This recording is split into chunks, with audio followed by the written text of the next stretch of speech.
Olá, Shalom Lekulam, Shalom Tzadikim. Estamos iniciando mais um shiur semanal e hoje gravado no nosso Beit Midrash em Curitiba, esse local que Hashem nos deu e que, pedindo a Ele que nos faça meritórios dessa nova etapa para onde a nossa comunidade está evoluindo. E convidando você a assistir os nossos outros vídeos que estão em nosso canal. Você pode assistir as Parashiot que temos produzido desde o início desse ano, desde janeiro deste ano, um pouco antes, já estávamos transmitindo, mas nessa configuração, a partir de janeiro desse ano, você pode já acompanhar as nossas Parashiot, também o nosso Shiur de Shabbat, que também está gravado no nosso canal, e também o nosso Kolel, também, que semanalmente produzimos para você. Nas últimas semanas estivemos numa espécie de recesso em função do preparo de nossa sinagoga para a sua inauguração, que se deu aí por ocasião da gravação deste vídeo na semana passada. Eu quero falar com vocês hoje de um tema importante no processo da Teshuvá individual de cada um de nós. E o tema hoje é Kashrut, introdução a Kashrut. E eu quero falar sobre isso de uma maneira fundamentada inicialmente na Torá, na Bíblia, como você conhece, sem recorrer necessariamente à interpretação dos nossos sábios, dando uma introdução bíblica, vamos dizer assim, sobre o tema. Ok? Nós temos, e hoje eu quero focar especificamente sobre a carne. A Kashrut de hoje vai abordar especificamente a carne, que é o tema mais essencial da Kashrut. Para quem não sabe o que é Kashrut, Kashrut é o termo que designa a qualidade de algo que é kasher. Ok? Kasher, o assunto sobre kasher nós chamamos de Kashrut. O kasher significa apropriado, e é um termo que hoje se aplica às comidas, vamos dizer assim, essencialmente também. Kasher se aplica a qualquer outro utensílio judaico, um talit, kasher, um shofar, kasher, mas especificamente a kashrut, ela se refere à alimentação. E a alimentação, ela é primordial na vida do povo judeu, porque nós somos o que comemos. Entendemos que todos os seres vivos foram criados com a centelha divina. Aliás, tudo no universo tem a centelha divina. Por quê? Porque Hashem é o tudo absoluto, Ele é a unidade perfeita, Ele é infinito, e todas as coisas subsistem nele. Ele é a única coisa de fato que existe. Tudo o demais subsiste nele. Ok? E essa subsistência de todas as coisas, ela se dá no plano do infinito. E quando Hashem, através do processo de criação, trouxe para uma realidade viável a cada um de nós, nos dando sentidos com o qual podemos interagir com essa realidade, Ele também apenas estendeu, além de sua infinitude, aquilo que chamamos de realidade. Portanto, para onde quer que olhamos, estamos de fato acessando, aquilo que manuseamos, aquilo que experimentamos, aquilo que comemos, estamos acessando de fato a centelha divina que está em todas as coisas. E para aqueles que gostam da ciência, para aqueles que só se baseiam naquilo que é físico ou supostamente físico, é bom dizer que mesmo à luz da ciência, todas as coisas no nível, ainda que subatômico, são formadas de energia. Essa energia ela tem uma origem dentro do universo e desde do início da criação do universo, e ela provém do Criador. Para nós que acreditamos que o mundo, que o universo foi de fato uma sucessão de eventos que se deu da infinitude divina para a realidade visível, que nós chamamos de realidade visível. E se entendemos esse princípio, entendemos que também Hashem criou aquilo que nós chamamos de o bem e o mal. E o bem e o mal residem nele, tudo provém dele. E ele depositou sua divina presença através de suas emanações. Nós temos as emanações divinas, que são o Keter e o Malhut, que representa a esfera do divino e a esfera deste mundo, a esfera do físico, e tudo que está entre isso se refere às características de Deus que está em toda a criação. Vamos começar por cima. Chokhmah, Binah, Vedaat, que são as sefirot intelectuais.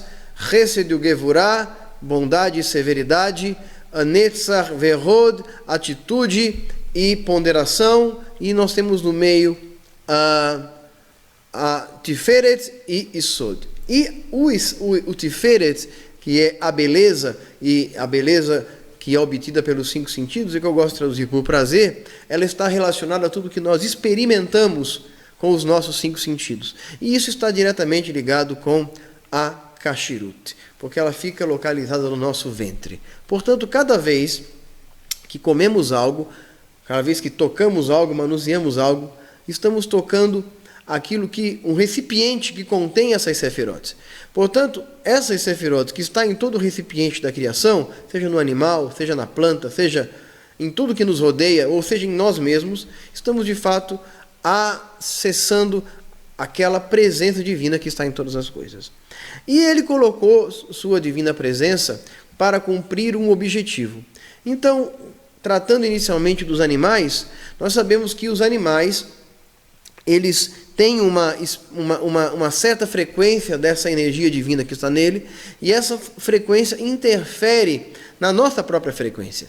Ou seja, há uma harmonização ou uma desarmonização com a nossa natureza para que ela se torne um recipiente propício para a presença de Hashem em nossa vida. Portanto, quando comemos de uma determinada carne, de um determinado animal, nós absorvemos a centelha divina que está nele, ou seja, absorvemos suas características. Então, quando Hashem nos deu as leis de Kashrut, ele nos deu para que nós pudéssemos obter daqueles animais que podemos comer aquilo que há de melhor nessa criação, para que também nos tornemos semelhantes a esses animais, porque esses animais que Deus nos deu para comer são animais diferenciados e especiais. Também ele nos privou do sangue, nos dizendo que o sangue é a vida, e o derramamento de sangue simboliza a morte. Ao comermos o sangue, se comêssemos dele, estaríamos trazendo para dentro de nós a morte, digamos, a essência da morte, porque a morte se dá pelo derramamento do sangue. E no sangue está a vida. Ou seja, quando a vida se esvai daquele animal e nós obtemos aquele sangue, se comêssemos ele, estaríamos obtendo a morte que está agora, uma vez que o sangue sai do animal, ela contém a essência da morte. E estaremos absorvendo a morte. Mas a vida, quando sai do animal, o que sobra nele é aquilo que possamos acessar, sem mais nada, sem nada que tenha a vida nele, e antes que saia todo o resíduo de vida daquele animal, quando então ele se torna totalmente livre da presença do sangue, só então podemos comer. Isso diretamente toca não apenas nos animais que podemos ou não podemos comer, mas ele toca diretamente na nossa alimentação coloquial. E inevitavelmente, toda a carne de animais que se vende nos açougues não caché é vetado para nós. Para aqueles que fazem techuvá, para aqueles que se aproximam de Hashem, essas coisas precisam ser bem claras. A carne dos animais que se vende no açougue são impropícias, são não propícias para a nossa alimentação. E isso está registrado nos escritos da Torá, nos livros históricos e também nos ensinamentos do que nós chamamos de Brit Hadashah, para aqueles que gostam de chamar nesse nome, ou seja, nos ensinamentos dos Talmidim do Rav Yeshua.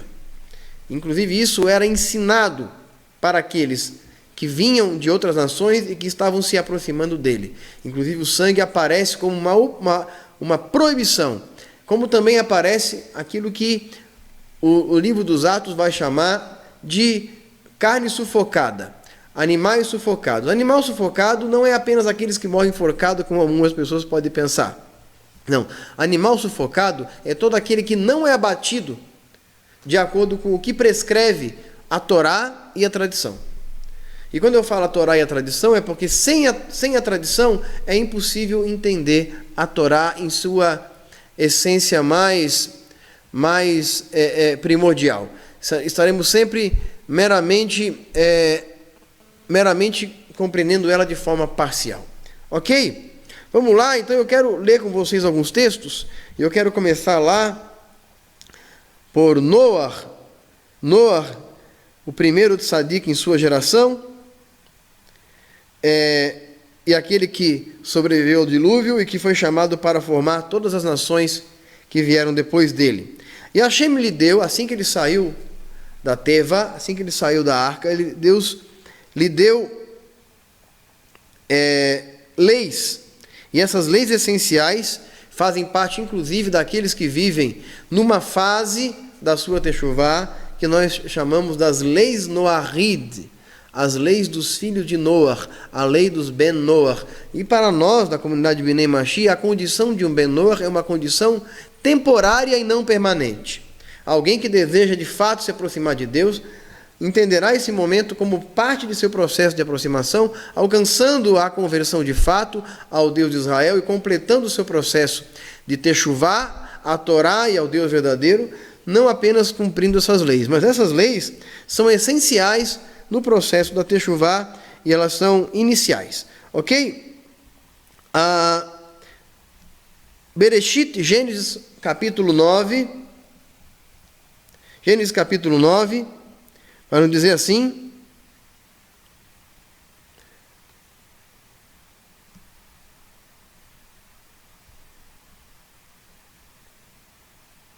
versículo 3, Passuque 3, vamos ver aqui.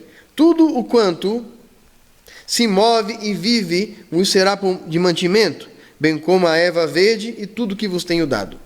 A carne, porém, com sua vida, isto é, com o seu sangue, não comereis. Certamente requererei o vosso sangue, e o sangue das vossas vidas. De todo animal o requererei, como também do homem. Assim, da mão do irmão de cada um, requererei a vida do homem. Quem derramar o sangue do homem, pelo homem terá o seu sangue derramado, porque Deus fez o homem à sua imagem. Então, requerer o sangue do homem através do animal lembra do sacrifício de Abel, que ao oferecer um animal a Deus, Deus se agradou de sua intenção, despertando a inveja de seu irmão Caim. Ao Caim matar Abel, o sangue de Abel foi comparado ao sangue de seu sacrifício. Portanto, o sangue do homem e o sangue do animal se tornou símbolo de uma mesma coisa. E para Deus, aquilo que comemos é aquilo que somos, e quando comemos do sangue do animal, é como se estivéssemos comendo do sangue de Abel, o espírito de Caim. Porque o sangue de Abel e o sangue do sacrifício que ele ofereceu é considerado por Hashem a mesma coisa. Porque ao oferecer aquele sacrifício, Abel também sofreu o sacrifício de ter sido morto pelo seu irmão, simplesmente por agradar a Deus. E é por isso que Abel vai se tornar o arquétipo de Mashiach, porque também Mashiach seria morto por conta de sua relação com Hashem e despertaria a inveja despertaria, revelaria o coração de alguns de seu tempo que o levariam à morte. Tanto o sangue de Abel é uma projeção, uma sombra do sangue de Machia que lá na frente teria o efeito de caparatador, da mesma forma como o sangue dos justos em todas as gerações. Então, o sangue, ele é proibido não apenas para o povo judeu, mas para toda a humanidade que descende de Noé. Embora nas leis de Noé, que você encontra na internet, você não vai encontrar explicitamente esta lei. Nós sabemos que essa coisa de filhos de Noé, em várias instâncias, ela é utilizada para desencorajar as pessoas a concluir seu processo de techuvá, abraçando a Torá e a fé judaica. Mas para nós não. Então, não está explicitamente colocado nas leis de Noé da internet, ou dos livros que as pessoas leem, a questão do sangue. É citado assim: é proibido comer um membro de um animal que esteja vivo. Ou seja, as pessoas entendem isso de uma forma apenas, vamos supor, tirar o membro de um animal quando ele estiver vivo e comer aquele membro. Seria uma coisa terrível, uma coisa grotesca, uma coisa infame. Mas sabemos que comer o animal com sua vida é comer ele com o sangue, porque o sangue é a vida do animal. Então, aí muita gente vai perguntar, por causa desse texto que eu acabei de ler, ele vai perguntar: tudo quanto se move e vive vos servirá de alimento, bem como a erva vive verde e tudo que tenho dado. E aí as pessoas pensam: mas aqui a Hashem não autorizou Noé a comer de todos os animais, mesmo daqueles animais que Levítico, capítulo 11, lá no texto da Torá que Hashem deu no Sinai, não está incluído, vamos dizer assim, na dieta dos filhos de Noé, todos os animais, o porco, os animais imundos? Bom, e aí eu quero fazer duas perguntas. A primeira pergunta é: quando Noé colocou os animais na arca, Hashem identificou esses animais de duas formas: um animal puro e animais impuros. Dos animais puros, ele colocou 7 casais de cada espécie. Dos animais impuros, ele colocou apenas um casal de cada espécie. E aí eu pergunto: como Noé sabia quais animais eram puros e quais animais eram impuros na hora de colocar dentro da arca, se ele não tinha uma dieta baseada nesses animais? Embora as leis da Kashrut não tivessem sido totalmente dadas, mas ele sabia quais eram animais puros e quais eram animais impuros. E os animais só são puros ou impuros para se comer. Na condição de animais vivos, não há essa designação. Eles são impuros para se comer. Se você toca num cavalo, você não fica impuro por causa disso. Se você toca num cachorro, você não fica impuro por causa disso. Mas no momento em que esses animais morrem, a sua carcaça, e comer deles, eles se tornam então impuros para nós. Até mesmo manuseá-los torna-se impuro para nós. E nos dá uma condição de impureza que pode ser purificada, pode ser resolvida, mas de qualquer forma esses animais são impuros para nós. E se comermos esses animais, essa essência deles passa a fazer parte de nossa espiritualidade. Ela interfere na nossa relação com Hashem. Ok? Então, e a segunda pergunta é: mesmo Noé tendo recebido essas leis, que muitos vão interpretar de uma forma equivocada, ainda que essa forma fosse a forma correta de se interpretar, nós entenderíamos que isso é um processo de evolução da humanidade.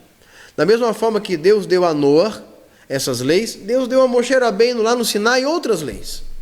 Então, mesmo que essas leis fossem interpretadas da forma como algumas pessoas interpretam, entendemos que era apenas uma fase da humanidade. E depois, por exemplo, antes de Noé ter saído da arca, não havia sido dada a lei do sangue. E por que agora foi dada? Porque é um processo de evolução. Quando Hashem chama Avraham Avinu para formar um povo, lá na frente esse povo seria chamado aos pés do Sinai. E no Sinai, eles receberiam as leis. E essas leis seriam dadas ao povo judeu e a todas aquelas nações, as 70 nações, de acordo com a tradição rabínica, que estavam lá à beira do Sinai. E se o povo judeu foi dado como luz para as nações, será que essa luz para as nações não incluiria ensinar as leis da Torá? É claro que sim. Então a Torá foi dada aos povos, através do povo judeu.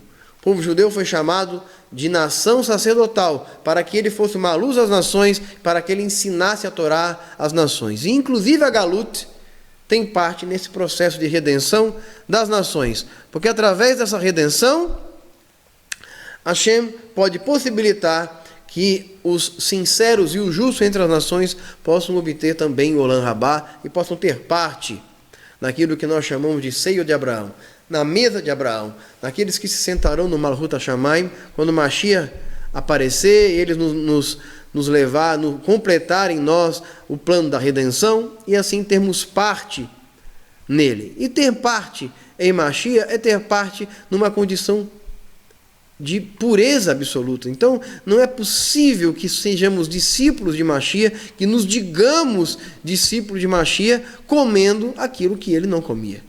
Somos discípulos dele. E como discípulos dele, vivemos a vida que ele vivia. E ele, como judeu, vivia a Torá e era um tzadik. Não apenas vivia a Torá, mas era um tzadik profundo, um verdadeiro tzadik, um tzadik emet. E por isso, ele é o nosso referencial. Ok? E se ele é o nosso referencial, andamos como ele andou, fazemos o que ele fazia, falamos como ele falava, pensamos como ele pensava e comemos como ele comia. Ok? E ele comia kasher. Ele comia aquilo que a Torá permitia e permite que nós comamos. Ok? Bom, vamos voltar aqui a outros textos da Torá, ainda falando do sangue.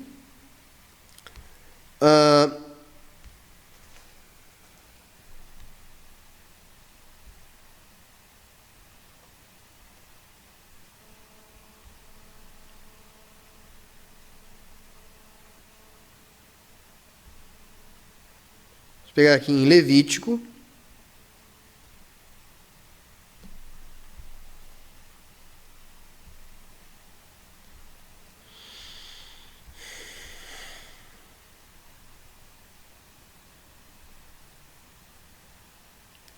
Levítico capítulo 17, Vaikra, capítulo 17,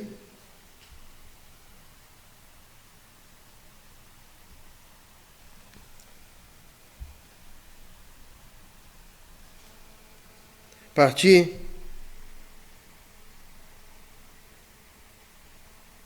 do versículo 8, vai dizer o seguinte: dir-lhe-ás, pois, a qualquer homem da casa de Israel. E o texto segue dizendo: ou dos estrangeiros que estiverem entre vós e peregrinam entre vós, que oferecer holocausto ou sacrifício, e não trouxer a porta da tenda da revelação, oferecê-lo-á ao Senhor, nesse dia será extirpado do povo. Também, qualquer homem da casa de Israel ou dos estrangeiros que peregrinam entre eles, que comer algum sangue, contra aquela alma porei o meu rosto e a extirparei do meu povo. Porque a vida da carne está no seu sangue, pelo que vou-lo tenho dado sobre o altar, para fazer expiação pelas vossas almas. Portanto, é o sangue que faz expiação em virtude da vida. E isso aqui é uma reprise daquilo que Hashem deu a Noah. De novo ele cita o sangue. E de novo ele fala que tem dado o sangue sobre o altar. O sangue deve ser oferecido sobre o altar, devia ser oferecido sobre o altar para promover a remissão daqueles que ofereciam o sacrifício, o perdão daqueles que ofereciam o sacrifício. Também qualquer homem dos filhos de Israel, dos estrangeiros, que apanhar uma caça de fera ou a ave que comer, derramará o seu sangue e cobrirá com pó. Bom, aqui nós temos uma lei adicional. Embora as Bíblias traduzam como caça, o que nós vemos aqui não é caça. Até porque caçar um animal, ferir um animal, seja com uma flecha, seja de qualquer maneira, ele fica inviável para comer. Então, o que é isso aqui? Bom, nós temos dois termos hebraicos para os quadrúpedes, ok? Para os quadrúpedes que nos foram dados como permitidos. O primeiro termo é raiá e o segundo termo é berremá. Raiá designa todos os animais selvagens, inclusive, como o veado, como a girafa, como o cervo, como os animais do campo, o búfalo e assim por diante. Há quem considere o búfalo raiá, há os que não consideram. Ok, os animais que não são de rebanho, os animais que, embora kasher, são animais selvagens. Esse é o raiá. O berremá são os animais de rebanho, especificamente o boi, o carneiro, o bode. Esses animais são animais de rebanho, bovinos, caprinos e ovinos, ok? O boi, o bode, né, o cabrito e a ovelha. Esses animais que são considerados animais de rebanho, eles então são designados pelo termo berremá. E no caso da raiá, ou seja, dos animais selvagens que são kasher, havia um item adicional a eles. Também o termo of aparece ali. Of significa ave. As aves que nos são permitidas comer, lá em Levítico capítulo 11. As aves que são designadas lá, são designadas pelos nomes e não por características físicas, como no caso dos quadrúpedes. Mas os nossos sábios desenvolveram uma metodologia para identificar essas aves. Eles identificaram todas as aves citadas ali, o que as configura como aves kasher. E eles entenderam que as aves ali, citadas em Levítico 11, e que são proibidas, são as aves de rapina. Aves que têm o bico voltado para baixo e as garras voltadas para frente, para pegar uma presa. Então isso entra as águias, o falcão, e entra outros animais citados ali e que não têm essas características, mas porque aparecem citados ali, não podem ser comidos também. É o caso da avestruz, da ema, dessas outras aves, ok? Então o que fica para comermos é o pato, a galinha, o peru e assim por diante. Aves que também eram criadas especificamente para comermos. E aí, quando a gente fala do pato, muita gente pergunta, mas pato é kasher? Sim, pato é kasher. Embora a palavra cisne apareça ali na Torá, é uma tradução errada. Rashi vai identificar aquele animal como um galo montês, um específico animal das montanhas, uma ave das montanhas, e que não está nem um pouco relacionado com o pato, com o marreco, como algumas pessoas, por conta da tradução, se confundem e acabam proibindo também comer essas coisas. Isso não, à luz do judaísmo, isso não tem nenhum valor, ok? Então, as aves que são permitidas para serem comidas e os animais selvagens que são permitidos, tinha uma lei adicional.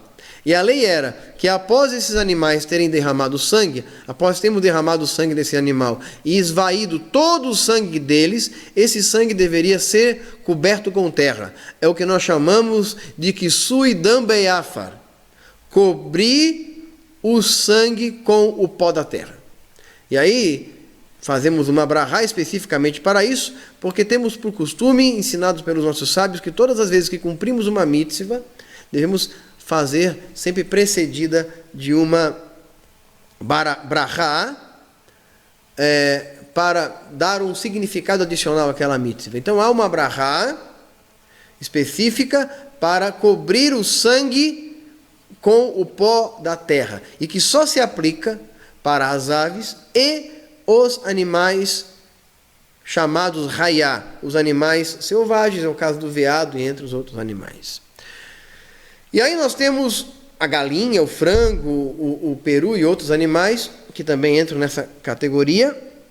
E nós temos o berremá, que é o boi, a ovelha e o cabrito. Esses animais, não há para esses animais a prescrição de fazer o que sui dambeiafa, de cobrir o sangue com o pó da terra, porém, há uma outra mitzvah relacionada a ele, que é tirar o relev. Ao tirar o relev, que é um tipo específico de sebo desses animais, e ele está localizado nas costelas, está localizado ao redor dos órgãos, em certos lugares que um shochet especializado, um abatedor que tenha sido treinado e estudado para isso, sabe exatamente onde se encontra esse tipo de gordura, esse tipo de sebo que deve ser retirado desses animais. A tradição nos ensina que isso vale para todos os animais, não apenas para os animais de sacrifício. Portanto, o boi, a ovelha e o cabrito devem passar por um rito adicional na hora de serem abatidos para o consumo kasher. Então, não basta comer dos animais kasher, é preciso atentar a essas questões. E seja qual for os animais kasher que podemos comer, a prescrição do abate é a mesma. E no caso dos animais berremá, e dos animais raiá, e das aves, nós precisamos atentar que esse sangue não apenas saia escorrendo, mas que ele jorre como água. Isso que eu vou ler aqui em outros textos que se seguirão.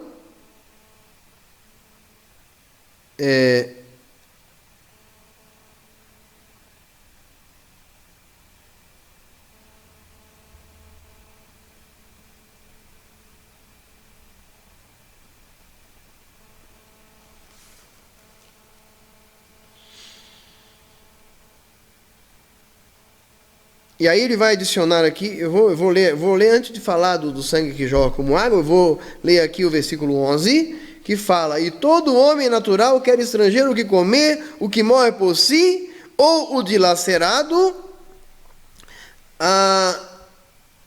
por feras, lavará suas vestes e banhará em água, e será imundo até a tarde, depois será limpo, mas o que não lavar e banhar o seu corpo, lavará sobre si sua iniquidade. Então, o que significa isso?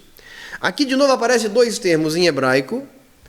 Um que nós traduzimos como trefá ou treif, que se refere ao animal que tenha sofrido algum ferimento. Embora aqui fale fera, isso hoje é entendido pelos nossos sábios que qualquer ferimento causado ao animal torna o animal impróprio para o consumo. Portanto, os animais que são criados para o consumo kasher atendem a toda uma regulamentação de manejo, de forma que eles não sejam feridos e não tenham nenhum tipo de sofrimento. E dependendo daquilo que depois do processo de investigação após sua morte, é investigado alguns dos órgãos, que eu não vou estar explicando detalhadamente aqui, mas esses órgãos que são inspecionados para ver se o animal não tinha uma doença ou se não haviam aspectos desses órgãos que o inviabilize aquela carne. Caso haja esses detalhes que fujam à regulamentação rabínica, aquele animal ele é então vendido para o goi e não pode ser consumido por nós. Ok? E o outro termo, não é o termo trefá, é o termo nevelá. Nevelá, traduzindo literalmente, seria cadáver. O animal que morre por si, o animal que morre por doença. Se o animal morre por si, ele já está morto, ele não pode ser abatido. E não pode ser degolado, não pode ser comido, e também se torna impróprio para o consumo e também se torna impróprio para o manejo. Aquele que acaba tendo que lidar com ele para enterrar ou coisa do gênero, se torna impuro e deve entrar então no mikve ou em águas naturais para se purificar daquela situação. Caso isso não aconteça, ele então levará sobre si o seu pecado. E nos dias de hoje, é muito importante que nós encontremos uma forma de purificar a nossa situação por um mikve ou por águas naturais que nos torne de novo propícios e que nos torne que nos torne aptos a desenvolver certas situações e nos tornemos propícios a isso. E essa é a função do mikve numa comunidade judaica. Se você não tem um mikve, ou não tem águas naturais próximo de sua casa, ou que você mora numa região onde isso é inviabilizado, então você deve procurar fazer o que é possível até que você possa definir sua situação, mas esse é um processo que você não precisa se preocupar de imediato, mas é algo que devemos buscar no processo da techuvá. Ok? Bom, então o nevelá, animal que morre por si, e o trefá, o animal dilacerado. O animal que morre por si ganhou itens adicionais, e aí, baseado em Deuteronômio capítulo 17, tudo aquilo que os nossos sábios nos derem posteriormente como regra, deveriam ser adicionados às mitzvot. E nesse caso específico, houve uma extensão dessa proibição, ou seja, o animal nevelá que morre por si foi estendido para qualquer animal que tenha uma doença que poderia levá-lo à morte mesmo antes que ele morra. E o trefá, o animal que morre por dilaceração, e aí a palavra dilaceração não é especificamente ser devorado, mas que morre com ferimento. Foi então estendido para que todo animal com certos tipos de ferimento sejam impossibilitados para o nosso consumo. São as cercas que nossos sábios colocaram, e de acordo com Deuteronômio capítulo 17, essas cercas devem ser observadas como leis, porque é dito que aquilo que os nossos sábios disserem que aquele sangue é puro ou impuro, e aquilo que for dado como regra, como interpretação dos nossos sábios, o juízo que tiver naqueles dias, sempre para mais, nunca para menos, deveria ser adicionado à nossa prática espiritual. E desde a época de Moshe Rabbeinu até os dias de hoje, houve toda uma reelaboração dessas leis. Então não cabe dizer, isso não está na Torá. Porque se uma lei rabínica especificamente relacionada a uma mitzvah, essa lei deve ser adicionada. Claro que dentro do amplo espectro da Alahá, como eu sempre digo, é claro que você tem variantes mais ou menos ortodoxas, mas todas religiosas. Não adianta seguir determinados segmentos que desconsideram por completo a Torá, e aí isso não vai valer como Alahá. A Alahá ela pode se estender ali do judaísmo conservador, do judaísmo ortodoxo, do ultra-ortodoxo, mas dentro do amplo espectro da Alahá e dentro do conhecimento da interpretação dos nossos sábios e dos rabinos, então podemos estar seguros de que estamos cumprindo a Torá de fato, e não ao nosso próprio modo. Ok? Voltando aqui,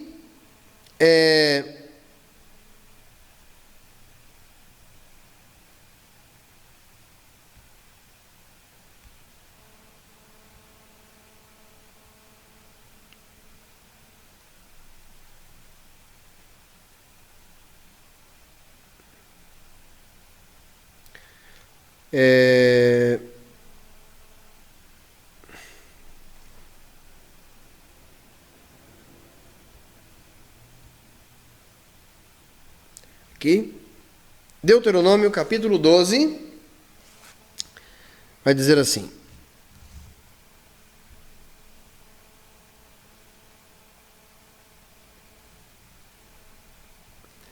versículo 14, passou 14.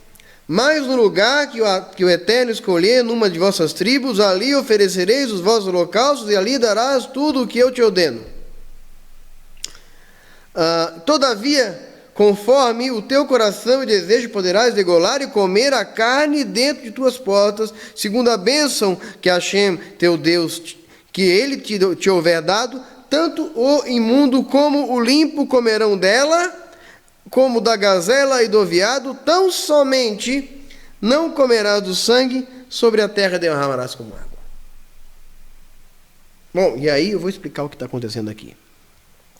Quando era oferecido como um corban, como era oferecido como sacrifício, então o sacrifício só poderia ser oferecido no Mishkan ou no Beit HaMikdash, no lugar que Hashem escolheu para libertar o seu nome, ou seja, o santuário. Esse santuário ficou por um tempo em em Shiló, depois foi transportado para Hebron, depois foi para Jerusalém. E desde então Jerusalém se tornou um lugar onde se pode oferecer sacrifício. E após o Beit HaMikdash ter sido destruído, logo não podemos fazer o nosso korban, não podemos oferecer o nosso sacrifício, até que Mashiach chegue e reconstrua o templo de Jerusalém. Mas até lá estamos inaptos, ou não é possível oferecer esses sacrifícios. Porém, se for para apenas comer a carne, quando a tua alma desejar. Então, algo aqui importante de dizer é que quando a tua alma desejar. Então, não é um hábito vicioso, não é um hábito corriqueiro. Comer carne não é um hábito corriqueiro, não é um hábito de todos os dias. Lembrando que na época dos nossos antepassados, para se comer carne era preciso pegar um animal e matar e comer. Naquele mesmo dia, porque não havia geladeira, não havia como guardar aqueles animais, e os nossos sábios, os nossos pais, eles não matavam todos os dias animais para comer. Logo, é de acordo com a possibilidade de cada um. Se você tem condições financeiras de comer carne todo dia, você pode comer, mas isso não é exatamente o que a Torá prescreve. Por quê? Porque a carne, ela tem o aspecto divino da Gevurá. E a Gevurá é a força.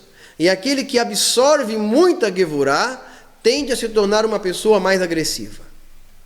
Ela obtém a força daquele animal e aquela força em excesso transforma a pessoa numa pessoa um pouco mais agressiva ou muito mais agressiva, dependendo do consumo. E é por isso que é dito, Provérbios vai dizer, Mishilei, Provérbio de Shilomo, Amelech, Salomão vai dizer, não estejas entre os beberrões de vinho e entre os comilões de carne. O consumo da carne e o consumo do álcool, o consumo do vinho deve ser utilizado com parcimônia. Deve ser utilizado com respeito.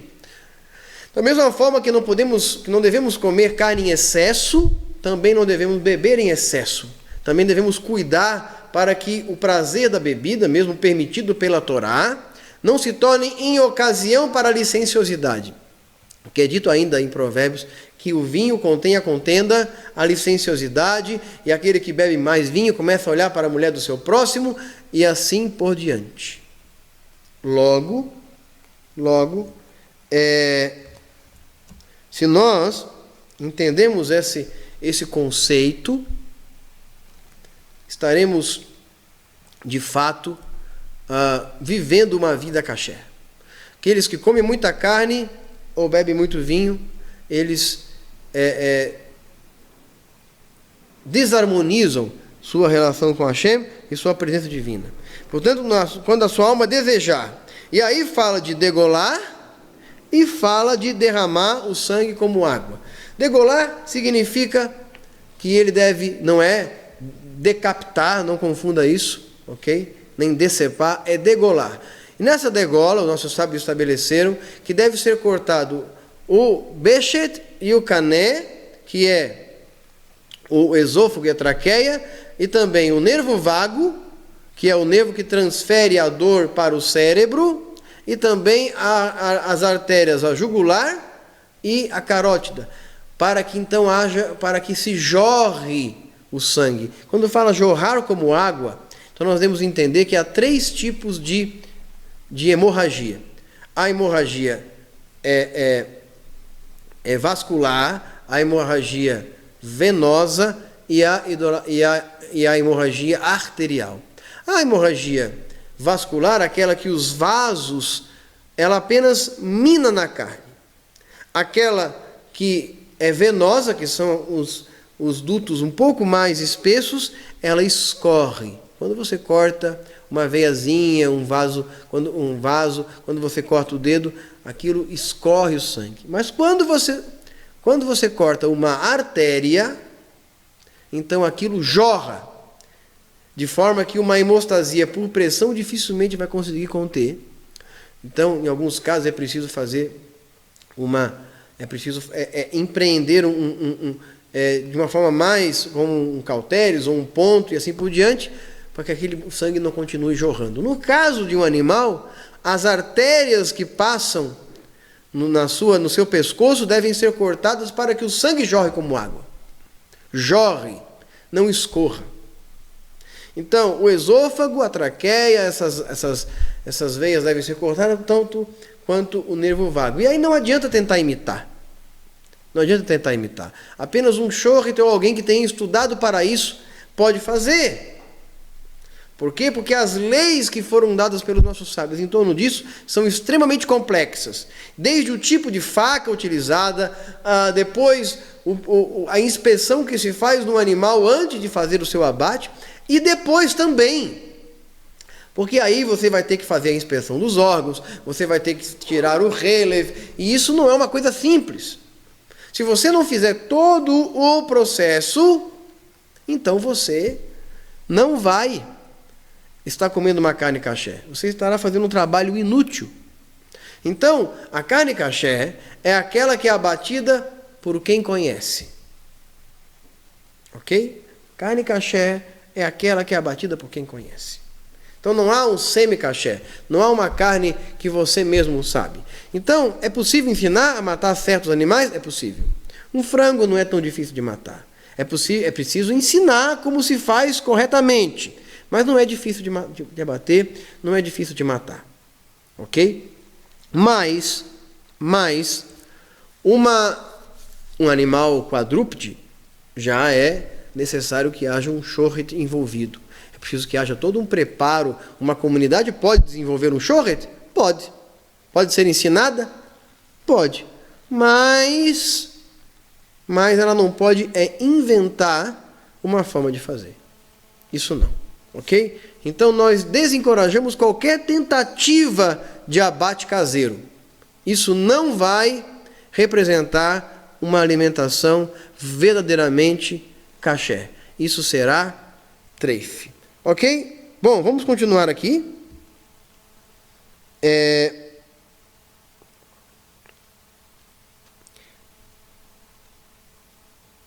Então comerás dentro de suas portas. O que mostra que o povo de Israel foi ensinado a comer dentro de casa, ou no restaurante judaico, ou no restaurante caché.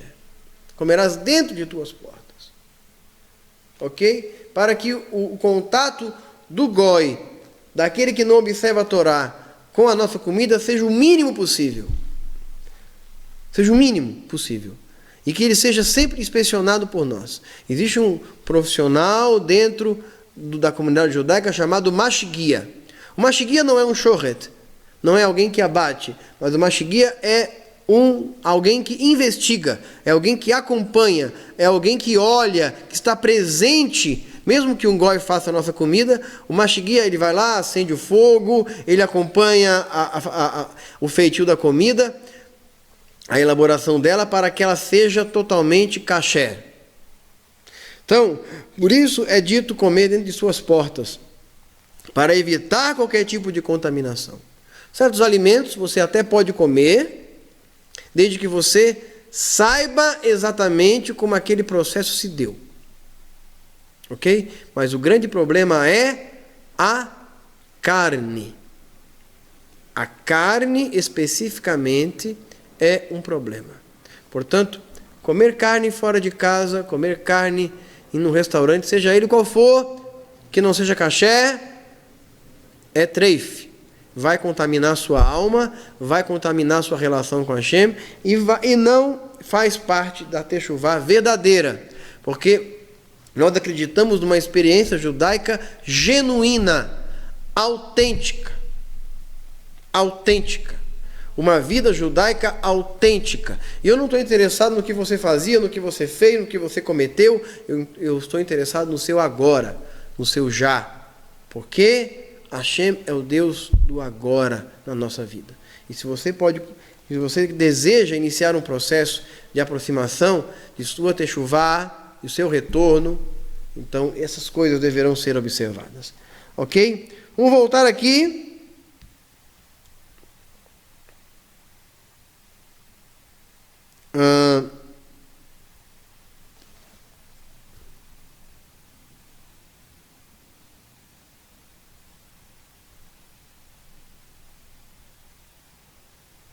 Livro do profeta Samuel, capítulo 14, primeiro livro do profeta Samuel, capítulo 14, os filhos de Israel, nos dias de Shaul, estavam em guerra.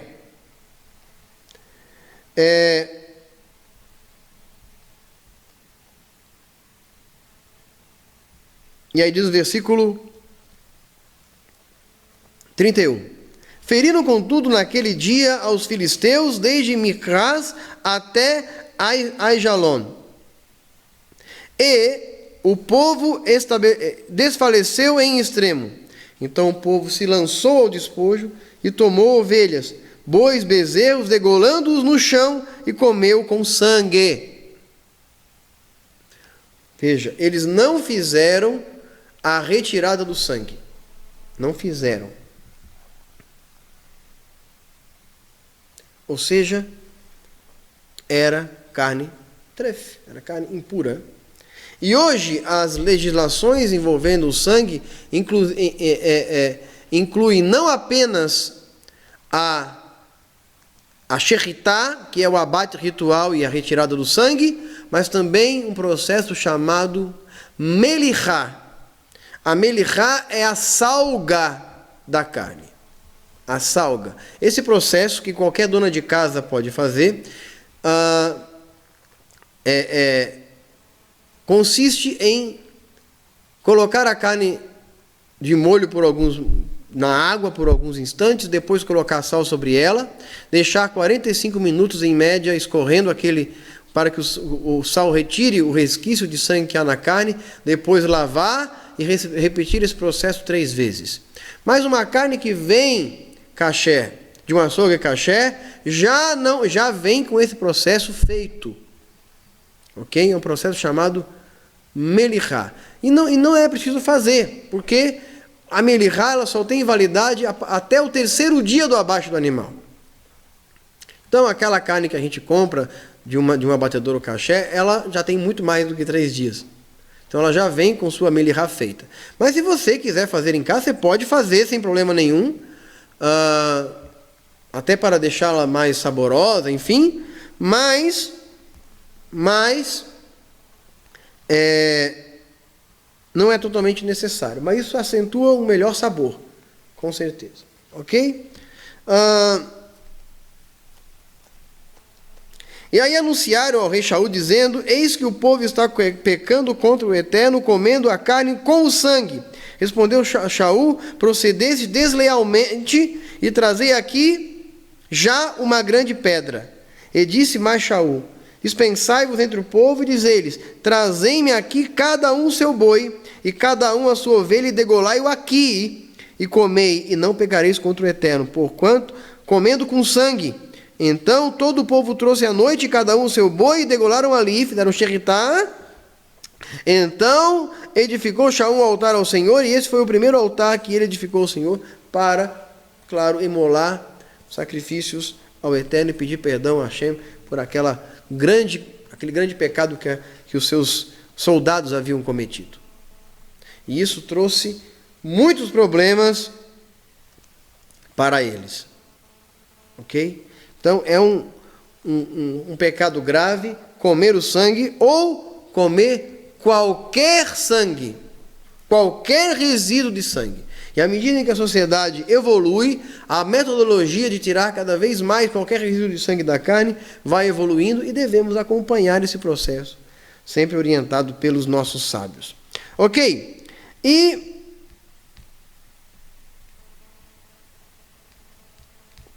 vamos lá para o texto de Atos.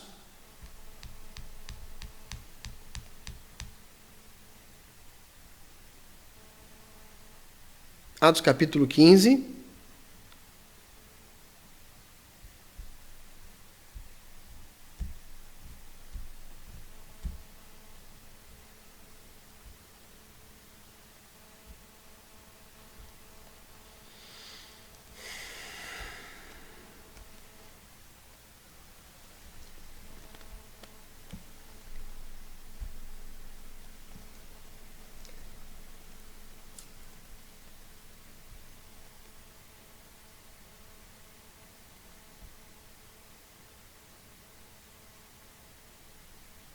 Verso 19. que diz: por isso julgo que não se deve perturbar aqueles que dentre os gentios se convertem a Hashem. Ou seja, que estão vivendo em um processo de conversão. E não é o que concluíram sua conversão, mas aqueles que estão no processo. É por isso que na nossa comunidade nós fazemos 2 tevilot. Uma tevilá de início do processo e uma tevilá de finalização do processo de conversão, que é feito após a Brit Milá, a circuncisão. Depois de 1 ano do início do processo. À medida em que a pessoa adentra a comunidade, certos elementos já devem estar sendo observados, que são os elementos registrados aqui. Mas escrever-lhes que se abstenham da idolatria, das relações sexuais ilícitas, incluindo as leis da Taharat Mishpahá, das leis da pureza familiar, que consiste em não ter relação com a esposa nos dias de sua menstruação, nos dias posteriores ao dia da sua purificação. E aí há diferentes interpretações, falaremos disso num outro momento, sobre a Taharat Mishpahá, qual é a nossa posição com relação a isso, até que ponto somos tolerantes, até que ponto não somos, de acordo com a variada interpretação rabínica a esse respeito. E o que é sufocado e o sangue? O animal sufocado é o animal que não é morto com xeritá, que é morto e não é degolado da forma como é para ser. Quando um animal é abatido com uma pistola pneumática, quando é abatido por choque, quando é abatido por qualquer outra metodologia, num abatedouro qualquer, ele não foi morto como deveria. Ele morre e daí é degolado. Não, ele deve morrer por degolamento. Ok? Senão, ele é um animal treif. E do sangue. Já falamos do sangue de forma bem extensa. Ou seja, aquele que está em processo de conversão deve se submeter a essas 4 leis essenciais e que estão relacionadas às leis dos filhos de Noé. Mas ele continua. Porque Moshe, desde os tempos antigos, tem quem em cada cidade homens que o preguem em cada Shabat, onde é lido nas sinagogas. Ou seja, após esse período em que ele inicia